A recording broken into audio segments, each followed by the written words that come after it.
good morning, good afternoon, good evening, depending where you are in the world. That's what we always say. Let's see who is on. If you're just joining us, can you just pop into the chat and just say hello? And just for our amusement, tell us where you're from, where you're joining us from today.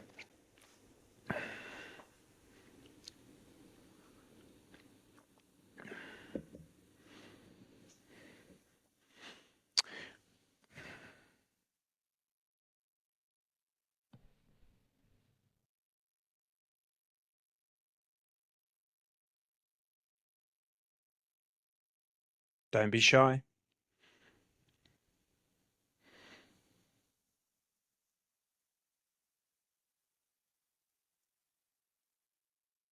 So while people are coming in, I'm just going to go over a little bit of what we're talking about today. The session sponsored by Digital Inc., live here on Print Island. We've all joined the island. Well, I'm on the island. I don't know where you are, Tim. Tim, where are you at the moment? Cambridge, in Cambridge. the UK. Is it sunny? Ish. It's winter sunshine. Winter sunshine, okay. Pat McGrew, where are you in the world?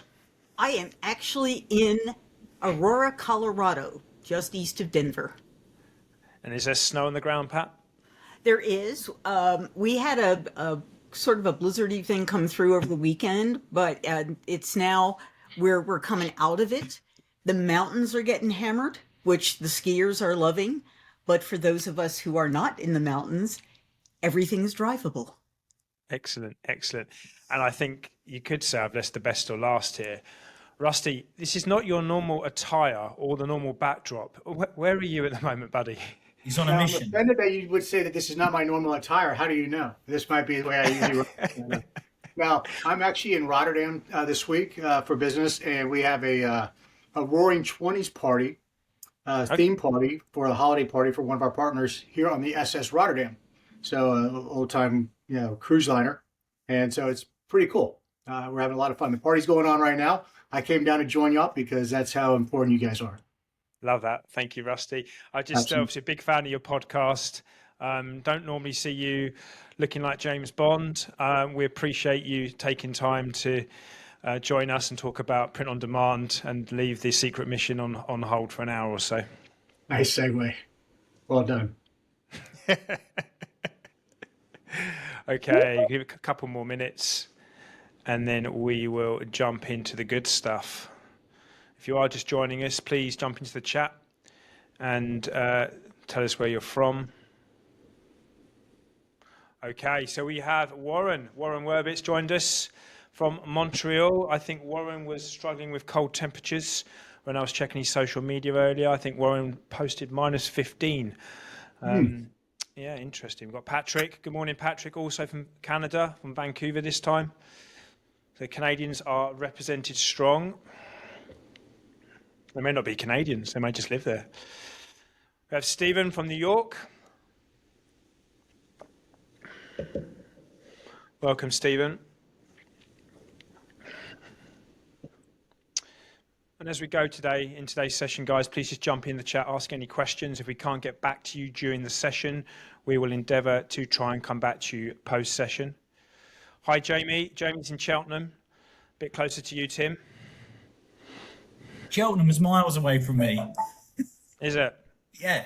I'm in the east, Cheltenham's in the west. Just because you're in the Middle East, you can't forget your geography of England. It's all England. That'll do.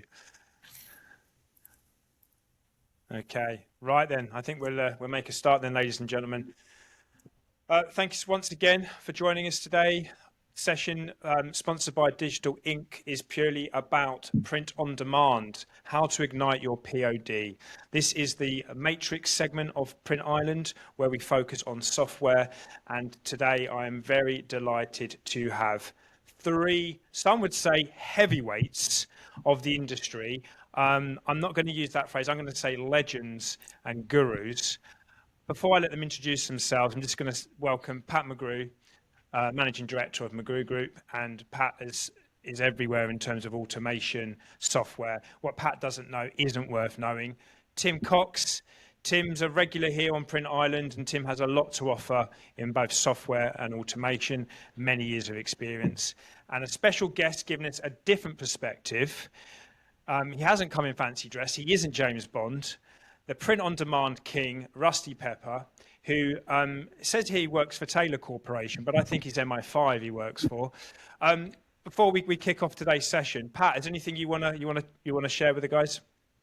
The one thing that I would say to everyone is to please listen carefully, but please use the chat window, because if you hear something you don't understand, you think you need to know more about, you need a little bit of clarity, please pop it into that window so that we make sure we get your needs addressed, because if we aren't educating you, we're not doing our job. Great advice, Pat. Tim? Not really. I think, the subject's going to probably meander quite a lot. So if at some point it goes off in a direction that's maybe not where the audience wants to go, I think either drag it back in, as Pat said, in the questions, or let us know. We can all get back to you afterwards. It's a massive area, and it is not just one vertical here. So there's no way we're going to cover everything. 007? I say everything everybody covered. Let's do this. I'm excited. Okay, then let's jump in then. So let's, my esteemed guest, let's start off by covering the 101 of print on demand. Let's get right back to basics first before we get into the debate and how we're going to help the PSP ignite their platforms. What is print on demand 101? Pat, do you want to kick us off? It's buy on demand for print, isn't it? I have a need. It might be a need for a lot of things. It might be a need for a giant marketing collateral run. It might be a need for direct mail. It might be a need for books. It might be a need for posters or trade show decor. It can be any need you can think of in our industry, but what you're looking for is the ability to place your order and get that order delivered back to you in one seamless process. And that's print on demand at its base level. And then there are all sorts of nuances and variations on how you can accomplish that, which is some of what we'll be talking about. But it comes down to a buyer of print has a need and wants to be able to seamlessly place an order for the thing they need in the quantity they need and pay for it and get it delivered to them in a time frame that is normally much shorter than when you're placing million book copy runs. That's a great answer, Pat. Rusty, how does it look for you? The way we define it, print on demand is really, it's the removal of manual manipulation, pre-press work from the workflow, right? So it doesn't really matter. A lot of people think of it as quantities of one.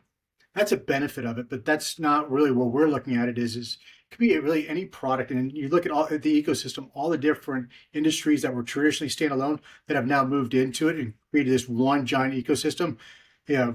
Print, you've got promo, you've got publishing, you've got apparel, you've got photo. All of them are utilizing digital print technologies to streamline the workflow efficiencies. And it really comes down to taking print-ready art files, directly moving it right into production without any manual manipulation or print or pre-press work. That's really how we're looking at it. It's pretty simple when you break it down to that kind of basic format, because it doesn't matter if it's one quantity, 100 or 1,000. It's the same as long as you don't have to do any manual processes. Getting the artwork into production, it's print on demand in our world. Brilliant, thank you. And Tim? Short and sweet, really. It's being in a position to order what you want, when you want, where you want. Short but sweet, Tim. Love that. That's a t-shirt, Tim. It could be anything. Warren's on the call. That's Warren's job. I'm not going to make a t-shirt when Warren's got his store. Let's promote exactly. it. I love that. Warren, I hope you heard that. It gives a little thumbs Warren, up. Yeah, he's on it. Don't forget the commission. Okay. So in what ways did Web to Print introduce the idea of online customization for print buyers? I mean, that's quite an expansive question. And also, I'm going to ask you, all three of you, to answer this in a second. Rusty, you seem to come across a little bit more on manufacturing rather than print. Is that how at Taylor's you look at print on demand? Whereas I think Pat was coming more from printed items. I don't know. I mean, I look at it as mainly because I didn't grow up in print. I'm not the guy that has come up with ink on their fingernails. I came from the agency world where we leveraged it all. But it wasn't until the last 5-6 years that I really dove deep into this, and I got into the manufacturing side of it. And we really looked at it. It was all about efficiency. How do we remove processes and time and make it much easier where you can, doesn't matter where in the world you are, how many different locations, you're basically moving and printing in production. Doesn't matter the product or anything. That's quite honestly as simple as it is for us, because I'm not that, I can't tell you what to print because I wasn't really deep in this industry like a lot of folks. I can tell you about the print on demand side though, and what it means. Pat, have you got any comments to that? So I've been working in digital print for 40 years. So I've seen it go through a lot of iterations, and I cut my teeth in the transaction side of the space where our goal was always the efficiency of the print, right? We were taking really bad data, trying to manipulate it, make it pretty, and get it on paper to get it out into the mail stream, right? That was so that people would pay their bills. Over the years, in watching the growth of first sort of order on demand, where I was placing my orders by calling somebody or sending emails, later maybe sending different kinds of chat messages or talking to a salesperson live, that what print on demand and web to print brought into our lives was the ability to make that order process more efficient for both parties, right? Because one of the things you gain when you move into this print on demand and web to print space is the ability to empower the buyer to tell you exactly what they need and not guess what they need, right? Because if you're doing it correctly, you're leading them through a web interface to create the best product specification you can so that you can execute on the print on when you're on the supplier side. So for me, it's a manufacturing process that just keeps getting better and better because we can use the technologies that we've developed to help the buyer buy better and buy exactly what they want, and help the manufacturers get those specifications and execute on, as Rusty said, as efficiently as possible. That's great. Tim, have you got any comments on that at all? I just think it's become something I don't think it ever intended to be. It started off in the early stages as just the ability to order some business cards remotely, for companies, and now you can do what you like. And I think with the onslaught of everything e-commerce or B2C, we've all heard the overused phrases about anything that can be personalized will be personalized or has been. Yeah. So I think it's quite difficult to define, really. I mean, ultimately, I think we've moved beyond using the phrase web to print. I think it's now a cohesive part of most online platforms that are procuring something that has something to do with the printing process. And quite rightly, Pat's just described it, so I won't cover that off, but it's going outside of print. It could be embossing, it could be engraving, it could be laser etching, it could be laser cutting, in fabrication. There's so many things that people are using it for. Obviously people are using it now 3D for what I guess we all know as packaging, specifically luxury packaging, but that naturally leads itself into other areas as well. So, I guess if you can put some kind of print onto some kind of object, it would fit into that description of web to print. But as flatbed print engines get bigger, the depth on which they can print gets bigger, the objects become more expansive. So I don't think we've really reached the end of it yet, but I just see web to print now as just part of that procurement process via the web, whether it's B2B from a corporate or something or a known client, or it's B2C. But it's part of that web experience. It just gives you the ability to work within a template, create whatever it is that you need from that template, and place an order in a normal way that you would any other system. the clever stuff for the printer happens once it's arrived in their offices. Well, you want to hope it does anyway. No, I can't really add a lot more than what's already been said. Well, thanks, Tim. And just before we move on, Joanne Gores has made a good point. I still see many printers offering web to print on their websites. My question to Pat and Tim, you guys work with a lot of PSPs. Do you think the print service providers are aware of the multitude of options that they can have in terms of products for their customers, or is there still a big educational gap for them to understand how to use their software?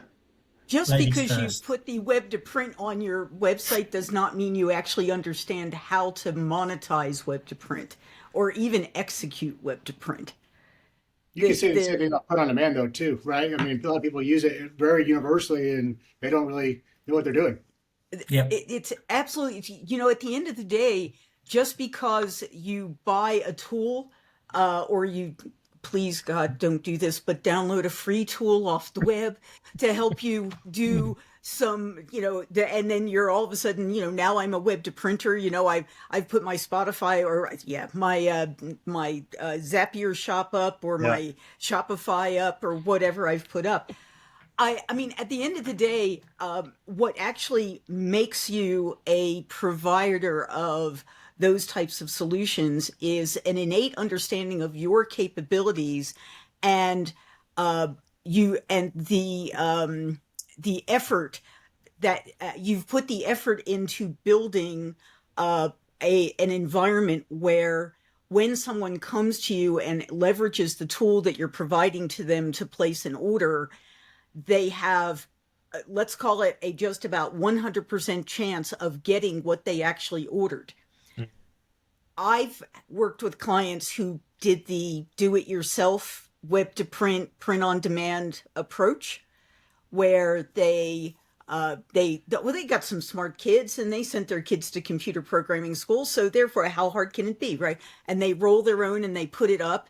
And what they very quickly discover is that if they haven't built the back end to reflect what their actual capabilities are, they've got a problem.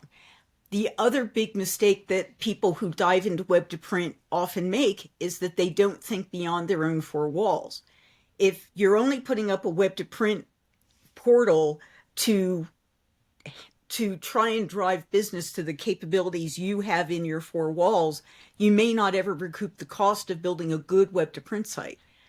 Your best idea is to partner with people who can also produce all those other things that people tend to want in an attempt to capture a wallet share from your potential client. So I veered a little bit there, but at the end of the day, if you don't have the data about what your shop can do and the understanding of what your shop can do, and then what you also want to sell in order to be profitable, no web to print solution is going to help you.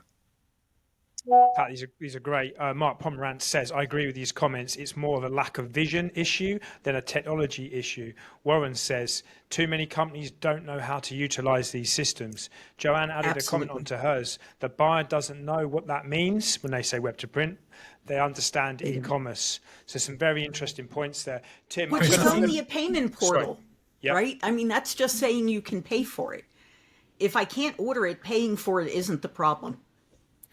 I think also my observation of it, and I'm not a law under this at all, but people set web to print shops up based upon the production capabilities they have within their print shop. And I think if we pull Rusty in now, probably be if we expand it into where print on demand comes into play on a global level, when I'm not talking about producing one of something, I'm talking about procuring something for multiple locations. And I think that a lot of print providers forget that if they work with some of the online portals, many of which there are, they can take the core business that their clients want them to do, that they can produce on their own plant, their own equipment, but they could expand it to accommodate all of the other products that the client might want within that marketing mix for the campaign or whatever it is they're producing. But they can utilize one of the online platforms. So, for instance, I could produce standard brochures, for instance, and maybe some posters, but I've got to produce apparel, maybe something on fabric, and perhaps some packaging. I could procure everything I need within my system, but within that kind of trade world, through a series of integrations with the third-party tools out there, and it doesn't matter which one of them you use, there's so many out there, you could effectively procure what you want, either within a closed network that you control yourself between your own network, or it could be that you go out to a Gelato cloud printer type environment where effectively you're procuring multitudes of products across multitudes of locations. And I think that, Rusty, that's probably where you live, really, isn't it? It is, but I would also say, though, when I look at I think the big difference when you think about web to print versus POD is flexibility, because web to print, at least in our world, or at least that I was exposed to, seemed like it was more template driven. Where it was kind of a little bit more predictable because you were basing everything off product SKUs and templates. Whereas in POD, it's more agile, it's way more flexible, and it's more dynamic when it comes to the product and assortment and where and how it's going. Where that to me has been that evolution, at least from what I've seen when I first got into this to where it is today, where you're trying to get away from that SKU based system and really being able to be more dynamic and flexible with how and what and how you're finishing products. Okay, Rusty, that's a great one. So you mentioned their flexibility for both the business and the user. Let me ask all three of you, what do you think print's done or needs to do? It may have done it already in your eyes, it may not have done, to fit the expectations of the buyer to match services like Netflix, Spotify, and Uber. It may have already done this. I mean, I want to hear your opinions, obviously, as our experts. It's a gamut, isn't it? It's so there are some printers who really are the equivalent of Netflix for their clients, because they've built their back end to be both agile, as Rusty's describing, to where they can bring a project and get it turned on a dime because they've got a great relationship and because the partner they're working for has their workflows and their capabilities set so well defined that the project just flies through. But then there is the other end of that gamut where I think maybe as much as 3/4 of the print market are right now, where they're still struggling to set those systems up to be able to be that agile. And for some of them, they're diving into tools that will help them, portals that will help them set up the ability to take orders and execute on orders. But there are still those who haven't even brought the simplest tools in-house to be able to set their own workflows up to make themselves efficient. Bringing print-on-demand vision or web-to-print vision into a shop that doesn't know itself and isn't already an efficient producer and manufacturer of print is not a way to grow your business. That's a great point. Warren, I think, backs it up. He says print on demand and web to print for a lot of printers is like the recycled and the recyclable. They don't really understand it. The others are stars and understand. Many printers need help to understand what they are using. So it comes back to education then, team. It comes back to our messaging. It comes back to helping them see how agile POD is. Just want to stay on the economy and the behaviour, if I may. The expectations around speed, personalisation and convenience, judging from what you're saying, Rusty, that's a lot easier for you working more in the POD space than working in web to print. Is that right? Because what I'm hearing here is templates a bit more clunky. POD is a bit more of an expectation of ordering one rather than 1 million. Is that right? Yeah, well, yes and no. I don't think we're ever going to, everything, there's an opportunity for all of it to exist. It's just, how do you make that all coexist together? When I look at POD and where the enterprise is going with it, is they're just trying to get out of inventory liabilities, risk. They want more flexibility and how they're managing their supply chains. And when the end customer is driving how that decision gets made and is dictating, we need to move to this way. It's amazing how quickly the supply chain reacts to try to solve that, because if they don't, they go away. They're not being selected. They're not continuing on with that customer.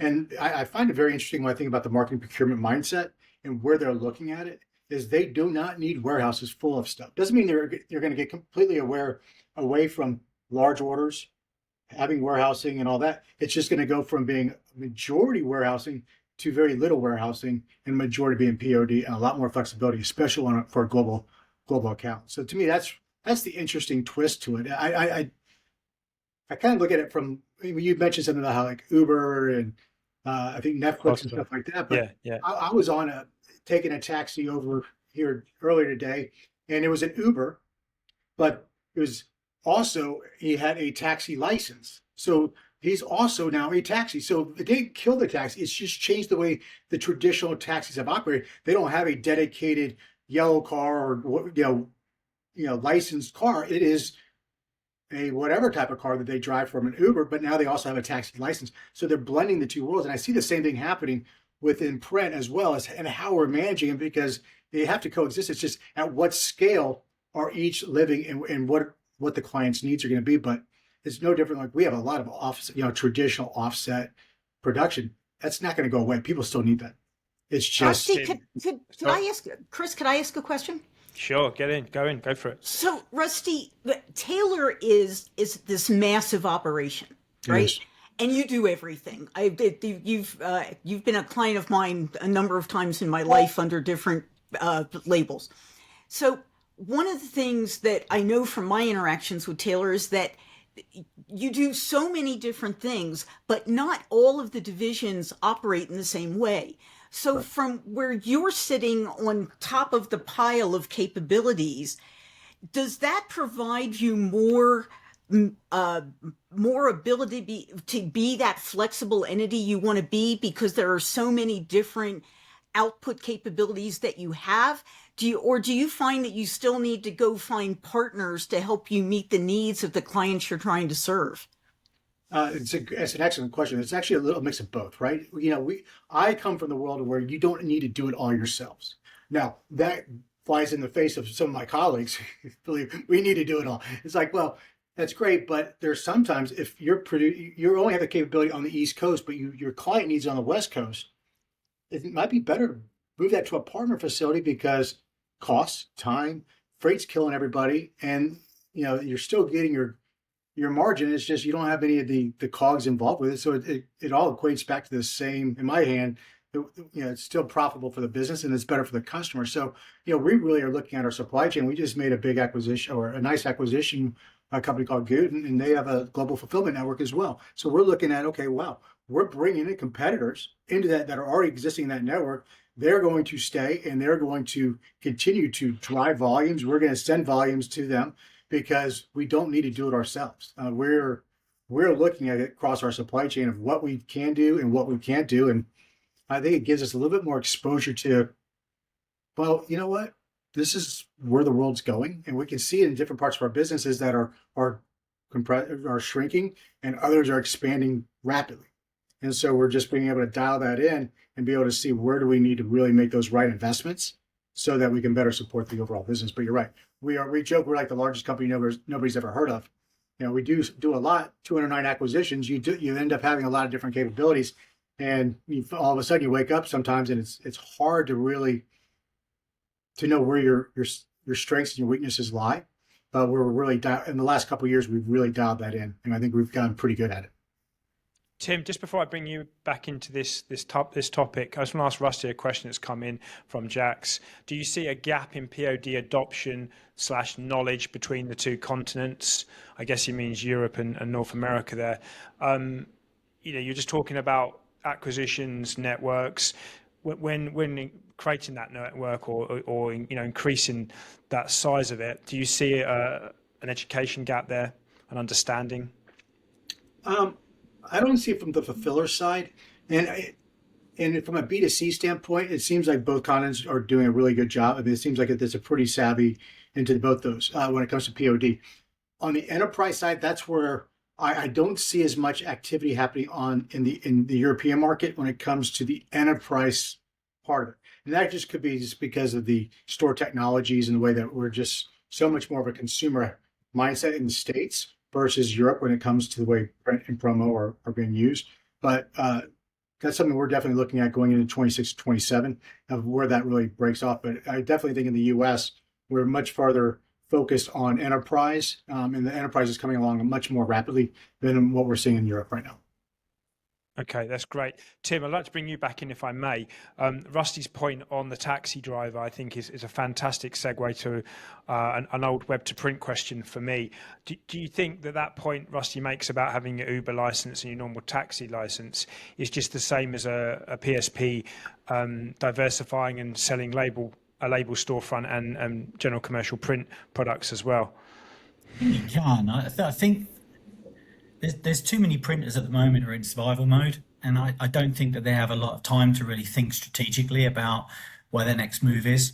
I think there's a lot of people who are working within those companies that, and just to take you back to something you mentioned earlier on, I think there's a lack, and this isn't an insult, this is just imploring people to look into it, but there seems to be a lack of education on what these technologies are going to give a client. So without educating your team, and at the end of the day, everybody who touches a client is likely to be in a position where they could develop business. But if they don't know what it is they've got, what it's capable of, they're not going to be able to communicate it. And I think there's a lot of that not going on at the moment. So, you can be an octopus as a business, with every tentacle holding some new piece of technology. But if you've got no one in your business that can really communicate it, or they're still taking an old approach to it, it's going to be really difficult to maximize it. And I think it goes back to the same thing where people like to stay with what they feel comfortable with. So they'll often be very, very good at producing products and selling products that they do for their clients based upon the kit they've got. But when a client wants to talk to them about something bigger that could be part of a complete campaign, it's a struggle. And I think that that's sometimes down to a lack of internal education. Sometimes I think it's also down to poor engagement, and that's not on the printer's part. But you often find, and I know I've been in front of clients, I've sat on webinars, I've been participated where yourself, Chris, if you're not communicating as the campaign's being put together with the brand owners or the people that are constructing these campaigns, you very often have no say over what's being produced, and it's often been pushed beyond you. So I think that it's great being an Uber driver who's also got a taxi license, but there's very few people that are doing it. I mean, I know printers, and Rusty kind of, Taylor kind of spin out into their own realm on this, but I know printers that produce very, very well the products that they can on their own plant. But what they don't do is they won't lose business. They'll effectively trade out to one of the online platforms to fulfill all the other products that they either aren't good at, they don't make profit on, or they simply don't have the plant to produce. But I think a lot of people don't understand how they can do that. And at the end of the day, it's very difficult if you don't have a web savvy company and you don't have an automated environment that can control that side of things. If you're still pushing around spreadsheets, and doing things on a manual, very siloed basis in your business, it's very difficult to expand beyond. So I think sometimes it's not about the opportunity, it's about investing in the infrastructure to be able to support it. Because I've seen it go wrong as well as go right, and it's awful creating an opportunity you can't fulfill. So it's a bit of a big one. But yeah, I mean, yes, there are printers that are Uber and taxi drivers, I guess, but few of them. Thanks, Tim. I can see Pat nodding furiously there about the software investment. We'll come on to that in a minute, Pat. I just want to go on to Joanne's point here. She says execution, production, and marketing and sales, they are not all the same. You can have the best site in the world, POD or web to print. If no one knows it exists, then what's the point? So we're all saying the same thing here, aren't we? It's communication, Agreed. It's knowledge, it's understanding, and that seems to be the miss for our dear PSP. I'm just going to move on because I think one of the things I wanted to cover with you three, having you three on the call today, was some of the challenges of putting these digital, let's call them digital storefronts together and getting them live and making them successful. And I think from me and with my experience, there's a large number of B2C storefronts, especially that don't make it past the first couple of years because of a lack of understanding. So I'm gonna bring Pat in first, because as I say, she was furiously nodding with Tim when his last point about investing in software. Pat, is the other software in the ecosystem, in the workflow, is that a challenge if that's not correct for the POD web to print site? It will kill you if it's not correct. One of the things, I mean, listening to everything that Tim was saying, I'm going, yes, yes, yes, yes, yes. And I think that it's true whether you're in the giant print on demand realm or if you're in that web to print domain. But I think I want to clarify something. Web to print is not just consumer facing, right? Smart shops also have web to print business to business facing. And so they don't look the same. They don't need the same infrastructure. They aren't the same tools, and they don't need the same setup. So you have to be buying the right tools for your environment. But before you spend that first penny, that first cent, you've got to be in command of your workflow. So Joanne will now roll on the floor laughing as I say, crawl, walk, run. If you have decided that you want to move into this realm, and it can be really lucrative and it can be really a great boost to your profit, you have to know yourself first. You have to know how you're getting jobs in, how they get into pre-press, how they get onto the press, how they get finished, and how they get delivered. That system has to be pretty rock solid before you start trying to add more work into that environment, and before you start trying to forge partnerships with people who can do that other work that you can't do in your four walls. So your workflow tools and your e-commerce tools, which may be the same as web to print tools that you look at, or they may be separate tools. You may have different types of workflows for what I think of as print on demand work, that agile, flexible work, versus the kinds of tools you might use for business to business order taking that allows you to codify that order and create a rock solid job ticket that doesn't need CSR intervention before it goes in to the pre-press and the rest of the workflow. So yeah, workflow software tools are essential to your success. The wrong tools can kill you. The right tools can take you to that next level. Tim. I agree. I mean, I could literally leave it at that. I think the thing is that, and I did say this on one of the other conversations we've had, but if you're not prepped for the work and you're going to be bringing things in from an internet-based shop or a client, it's easier to manage B2B because it's kind of a known entity, and you're often managing the client. But if you're bringing something in from B2C, you can't predict it.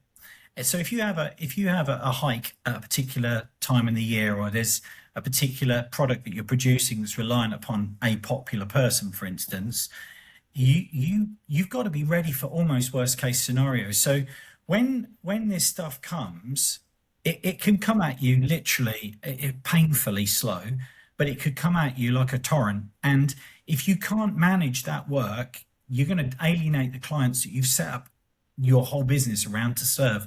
And if you're working with a different client, and let's say it's not just a B2C shop, and again, Rusty will probably have some to say on this. If it's something like one of the online global print on demand platforms where effectively a client can upload their work, and it might need to go into 17 countries, effectively an algorithm reads this stuff in. It then assembles its judgment call on where that job's going to go based upon closest to the final destination, because it's reducing carbon footprint, etc. And effectively, it will just rain on that print company. So it could be that print company is set up to do 300-400 jobs a day, and it suddenly finds itself with double that, triple that. There's no way of stopping it, because this will keep coming.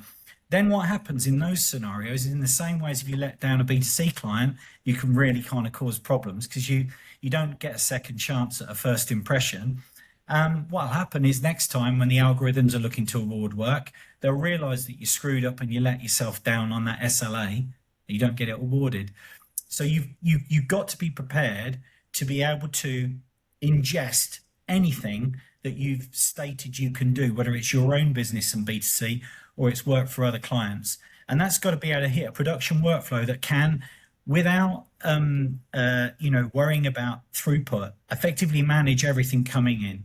Checking the job, rerouting the job, sending it down. You've got to have machines ready that can produce it. And then there's the trip up for everybody, which is shipping. And that's a whole subject on its own. But yeah, honestly, it is. It's not even worth talking about. I think just before I think Tim, actually, I wouldn't mind. Maybe that could be a part 2 we could have, because again, you and I have been in web to print, and we often heard customers say, I've got everything right, and then FedEx or whoever let me down, and then I get the bad rep for it, right? I mean, that's, as you say, it's a second piece.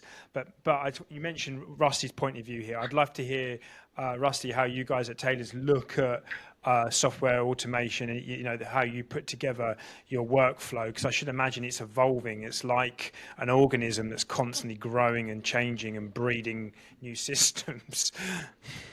Yeah, no, it is. Well, I mean, think about it. You have 209 acquisitions. You can imagine with all these homegrown systems that everybody has built over the years, and piecing all that together. I'm glad I'm not on the IT side of it, because that would be just an utter chaos. But we are making a lot of process. I mean, at the end of the day, when I think about it, really success in anything, it's like, how do you simplify that buyer journey? And that's really what we're trying to do with technology. And how do you do it with automation? How do you tighten up the product setup, the product data, the QC processes? I mean, that to me is really important. And, when you don't really focus there, you're going to fail. And so I agreed with what everybody has said on this call. The nice thing about being the least smart person on the call is everybody says all these wonderful things. I'm like, yep, I agree with that. I agree with that. And I agree with that. So, but I just go back to, we're really trying to simplify the journey for our customers. Give them a better buying experience, a better customer experience, make the partners really appreciate how we can get it. Because at the end of the day, we're print fulfillment. We're not customer acquisition. We're not trying to get them in the funnel. We're trying to get the order in and get it out as quickly as possible, as efficiently as possible, as most cost effectively as possible. And that, to me, that's all about, you have to simplify, and you got to remove redundancy, inefficiencies, and waste. And that's really where we're investing a tremendous amount of time and energy with the technology stack that we're building out. Tim. Chris, there is one other thing that just plays back into your lap. Taking the question, which is, the challenges when launching an online print platform. Everything goes wrong if you've not even thought about marketing it. And I won't go into details, because that, again, is a massive subject. But I think Pat said you can have the greatest thing in the world, but if no one knows about it.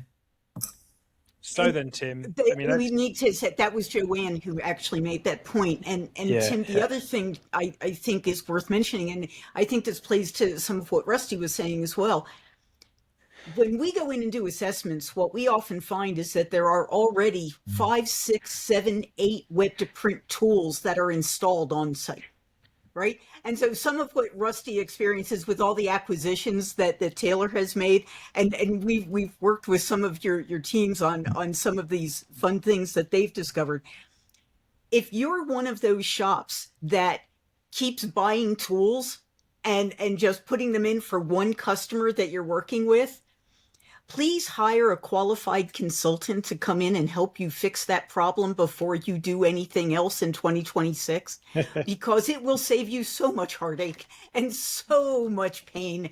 Because if you're going to sit there and run multiple platforms that behave in different ways and were built for different reasons, trying to make your shop efficient and a manufacturing hub is going to be really hard.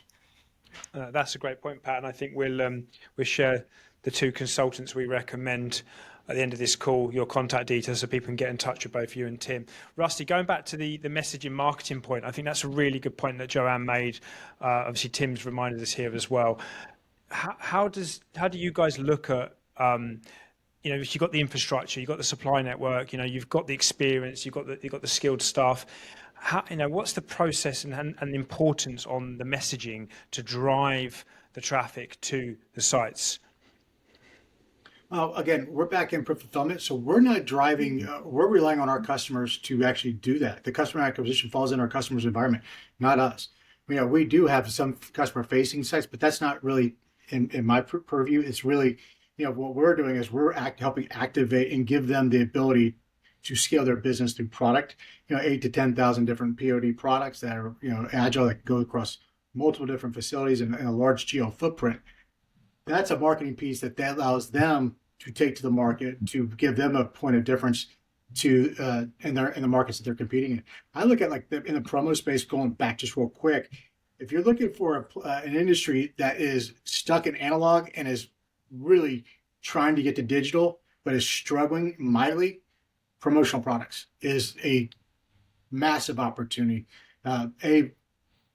All their products fit perfectly in what POD can do, but they have a analog workflow that is just brutal. And all these suppliers are trying to get there. They need help, and they need consultants. They need help to really understand how do they make it easier to be able to produce in that. But that to me it's a huge opportunity for the overall print on demand ecosystem, is to help the promo industry get to digital. Yeah, you heard it here first. Thank you, Rusty. Pat and Tim, staying with the marketing and the messaging point, which I think is going to be a bit of a theme from today's session with knowledge and understanding. Is this part of your conversations when you go in to see customers? They say to you, Pat, I've got a problem with this. Tim, how do I get this to work? Or it's working fine, but the orders aren't coming through. Is marketing a regular challenge that you hear? Yeah, definitely. Printers are some of the worst marketers in the world. That's why they print. I mean, I think that one of the things I've heard Joanne say it any number of times. I've heard Warren say it any number of times. I think all of us, I've heard Tim say it. I think all of us who work with printing companies who are struggling with this idea of why am I not getting more orders? They very often, when you say to them, well, how are people supposed to find you? What's your marketing playbook? What is it that you are doing to make yourself visible to the market? Oh, well, I post a few things on LinkedIn, or I had my daughter and her friends make a TikTok video or an Instagram reel. We've got a Facebook page. The concept of true marketing in a structured way that I was taught in university and that many of us have learned over the years of trying to help customers lift themselves, it's still a cost that a lot of printers don't want to fund. They see it as a waste of their time. They see it as not material to their business. And some of the hardest conversations that we have, and Tim, I think you probably have these same conversations, is trying to help somebody understand that if I don't know about you, I can't buy from you. And it's the same problem that every boutique store has on a high street when they're trying to get name recognition. It's the same problem that every manufacturer of any product has, is trying to get their market to understand that they're there, they exist, and that they are there to provide services. And I struggle with finding that magic bullet. I don't think that there is one, because I haven't met any two printing companies that are the same. Right? Some of them come up as family businesses that grow into mega businesses. Some of them are start as franchise businesses and then spin themselves out of franchises. Others are the Taylor, dominance through acquisition, right? and the challenge that Taylor faces is, of course, bringing all those corporate cultures in and trying to get all those people to understand how Taylor sees the business working. Tim, do you see it the same way? Are you having the same experience I am? I think it just goes beyond just having a rudimental understanding of marketing. I don't think that people necessarily understand the level of investment in supporting a successful website. And right now, people are still going about it in the way that they always had. Whatever level of SEO that you put into it, and however you want to play your AdWords is fine. But there's this wind of change that's hitting everybody right now. And I think there's a few people using it. I know my daughters do, but purchasing's not actually being done based upon the fact that I'm hitting Google anymore. You know, AI agents are now actually controlling purchasing. You know, they're going out and they're effectively assessing where the most competitive, the highest performing SLA, the best quality, they're offsetting against, ratings engines before they place an order. This is being done in a millisecond from your, home shopping to promo gifts. So I think that it's not just about building a website now. And I think a lot of people, and this isn't just printers, people think they can build a website, load it with products, and that's it. They don't realize that there's an ongoing investment. The communication across mixed platforms is one area, handling the campaigns that sit behind it, the ongoing conversations, managing what you've got in terms of analytics of who's been there, looking at competitors, managing spend. And then you've got this bloody Goliath of AI that's sort of can't come over everybody like a cloud at the moment. And on a positive, it makes the shopper's life a lot easier because I haven't got to go through and check loads of engines. I've just got to put the right prompts in and I can have that calendared so it just goes off and does what I need. So as a print buyer, I could actually source what I want when I want from an automated platform without even touching it. Now, a lot of websites aren't aware of how that works. They're not actually even considering that AI might be the purchaser. So I think it goes slightly beyond that. And I think this is where the marketing mix comes into play, and it is a mix. It's not about, a fancy message and doing the right social media. It's the complete cross section, that spectrum that controls how we buy. And then you've got to get into, I guess, audience analytics, understanding who your client is, what your product is. So it's a massive area. And I think the worst thing is people will spend an enormous amount of money on a lump of technology or some technology that they deploy online. They'll build it based around the training they've got, but they won't consider how the hell they're going to make real money out of it. And the print industry, and this sounds awful, it sounds like a slight, it's not. But most of the companies I've worked with, when they invest in technology, whatever it is, there's rarely a business plan around that investment to support what the hell they're going to do with this large lump of money that's gone out of their business. And I think that, it's that scenario where you sit down and have a plan before you go and deploy it. Like Pat was saying, earlier on, if you don't get that production workflow right, you could actually ruin an incredibly good online service. But as I said, Chris, I should have just said and marketing and shut up, really, because it's such a massive area that no one considers. It's a subject all on its own. But there's so many considerations, and I don't envy the position of a printer, right now, and just trying to deliver against what the market expects of them. Nidhi says most of the printers can't connect the dots and miss the channelize their investment. Marketing to customers, onboarding to personalize and automation. I agree, they need to be experienced. They need experienced consultation in addition to buying software. Well, there's two experienced consultants on this call today. Mark says Tim is right. Tim is right. I mean, first of all, let's just highlight that point well, that's there. First, Chris. Tim is right, yeah. What's missing is the vision that comes first, then building a GTM, then selecting tools to execute the strategy, then training, then sales. I mean, ultimately, ladies and gentlemen, it's our job, everyone on this call today, both, my guests and the people, on the chat, it's our jobs to educate the PSP. We're here to help them and we've got to make them realise, and clearly the message is not getting through. Chris, can I jump? So look, for 12 years, my job was to keep people from returning $1 million presses, okay? Working for hardware vendors. And the reason I existed and my role existed was because very smart printers who thought they knew their businesses inside out, upside down, and backwards listened to a hardware sales representative tell them how wonderful this new capability was going to be. They invested, they brought these pieces of equipment in, and then they couldn't keep them running. They couldn't keep them full because they had no vision, as Mark has pointed out. They had no plan.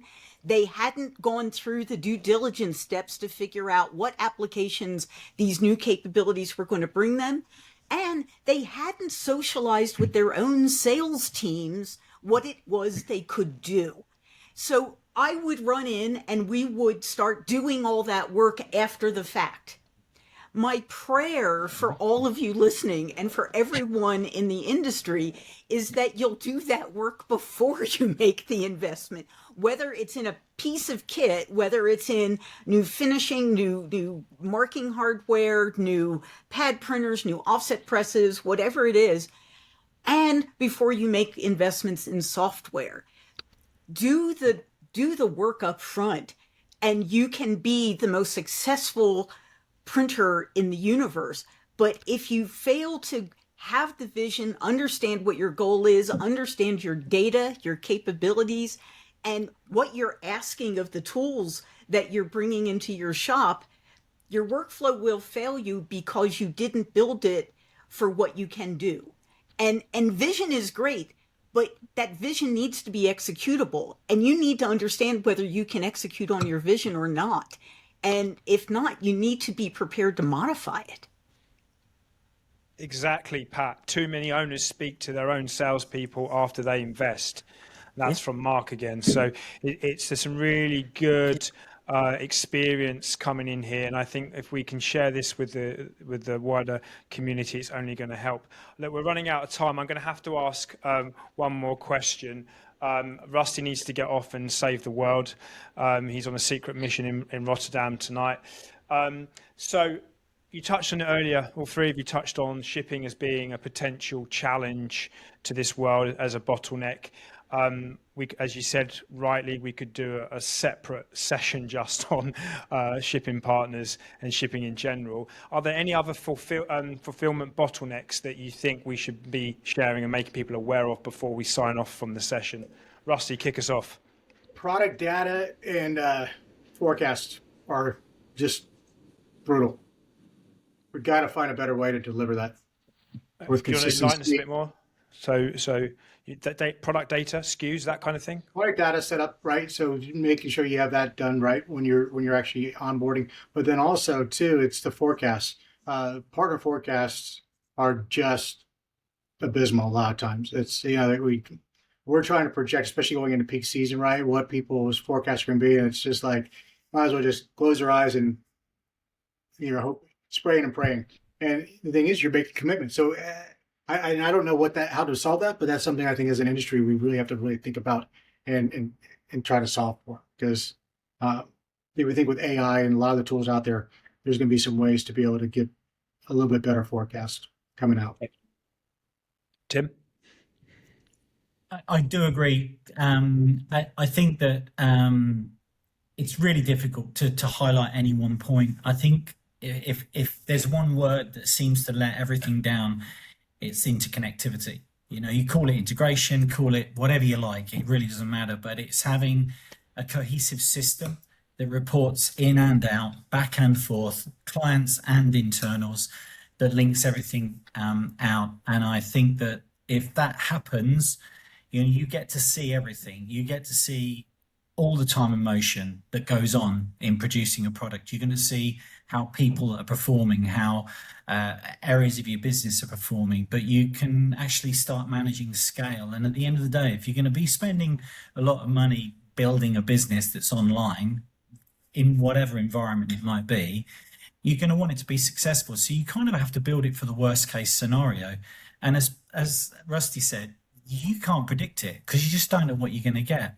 I mean, if you go to one of the online platforms, you could be getting an influx of business from all over the world. Literally, the second you turn on and you're connected, you can't predict what you're going to get. You can restrict, but that's, again, not something you really want to do. You want all the business in. So I would say interconnectivity is the big area. And I think that you can talk about that without necessarily thinking about the silos that go on, the MIS and the production workflow and the RIP architectures and managing output, warehousing, logistics. That they are all separate, but realistically, everything should just be part of one large ecosystem that serves your business, both on gaining business and fulfilling it. Excellent. Pat? Know who you are and where you are in your system. So to Rusty's point about forecasting and Tim's about integration, I think all of those are essential elements of building a strategy. And one of the challenges is that a lot of smaller and mid-tier printers think they don't need a strategy because they're not big enough to need one. Everybody needs a strategy. Everybody needs to be able to have a view into all of the data that is available to them, but then they're going to need help rationalizing what that data is trying to tell them. And Davis, your question about AI helping with looking at historical numbers and perhaps providing some help in forecasting, that's certainly something that a lot of the printers we work have proven to themselves that they can make work. But it comes with some risks. So everything you do is going to be a balance of what's going to help me grow my profit margin and what risks am I going to take to get there. Talk to your peers, talk to consultants, listen to podcasts, and educate yourself so you can be the smartest printer for the market you're trying to serve and not the ones everybody else is trying to serve. Great. Okay. And then one for you, Tim. I cannot agree more. I've seen customers moving hundreds of jobs manually from one folder to another because of bad preparation. And as Pat just mentioned, Rusty, you had a question from Davis, which Pat's very kindly answered. I think a bunch of sellers, myself included, only work off history and have a hard time forecasting. Do you see AI helping with this in the future? Tim, have you got any thoughts on that as well? And of course, Rusty, the question is to you as well. I'm sure that it can work in the future, but I think AI is like a lot of tools. It's only as good as the person using it. And I think there's too many people that are playing around with ChatGPT, and they're using it like the internet in the early days. I think it's I've spent all day with a client, and AI has been an enormous part of it. But I think to say it's going to change your business, I think you can use it. I think there are ways of using it. But I think before you start getting into AI analysis, there's a lot more fundamentals that a printer should be looking at. And I think that what's happened recently, which it does make me laugh a bit, is everybody's now turned their conversation from, it might have been web to print, it might have been big data, whatever it might have been, is now bloody AI, and we're all, suddenly everybody's an expert on AI, but really all we've done is play around with ChatGPT. We've made funny little models of ourselves. I think to run AI within a business, you've got to know what it is you want to try and achieve. So as I said, if you're looking at preempting an AI shopping experience, identifying you as the correct print company or the correct online shop to fulfill through, you've really got to understand what it is and how it works and how you can actually deploy it into your business. So I think at the moment, I try and avoid conversations with AI because they're all quite inconclusive, and it's a kind of a cake that's still not risen yet. No one really knows where it is at the moment. Excellent. Okay, Rusty, anything on the AI piece before we close off? Oh, that's a rabbit hole. I'm going to avoid that because I get excited about it because I do see a lot of potential, especially just like customer service, estimating, quoting, forecasting. I do think that there's going to be some solutions that come out. We're seeing some right now that are really targeting and focused on this industry, which will be fantastic. But again, still very early on. Like as Tim said, we just don't know yet where it's all going to land, but we know it's coming. There's going to be benefits and value, but at the end of the day, it doesn't matter how great the AI is. If you can't get products out of your production facilities or out through your systems and marketers can't find you, it doesn't really matter. Those are just a shiny object. And I think it's so right now we live in a world where we're all like squirrel, every few minutes there's something else. And so right. You're so right. So true.